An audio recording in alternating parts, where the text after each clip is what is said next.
Hello everyone, welcome to my mini vlog. आज कॅरोच्या टिफिनसाठी मी बनवत होते डोसा.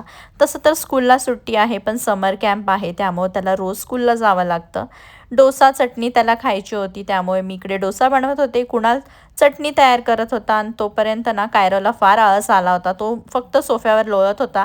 अजिबात त्याची आज रेडी व्हायची, अंघोळ करायची इच्छा नव्हती, म्हणून थोडंसं लाडीगोडी लावून त्याला अंघोळ घातली, रेडी केलं. आणि आज त्याच्या स्कूलमध्ये आहे ट्री प्लांटेशन, त्यामुळे त्यांना जुने कपडे घालून जायचे होते. पण त्याची मात्र अजिबात इच्छा नव्हती जुने कपडे घालून जायचे.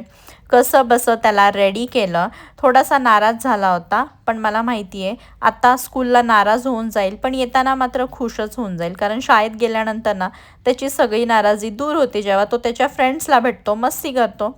त्याला स्कूलला पाठवून आम्ही पण नाश्ता केला. मी फक्त एक ॲपल खाल्लं होतं, कारण माझं पोट थोडंसं दुखत होतं. बऱ्याच दिवसांपासून कुरडई पापड आणून ठेवले होते, ते टीपमध्ये व्यवस्थित अरेंज केले, कारण जुने पण बरेच होते, ते साईडला काढून ठेवले.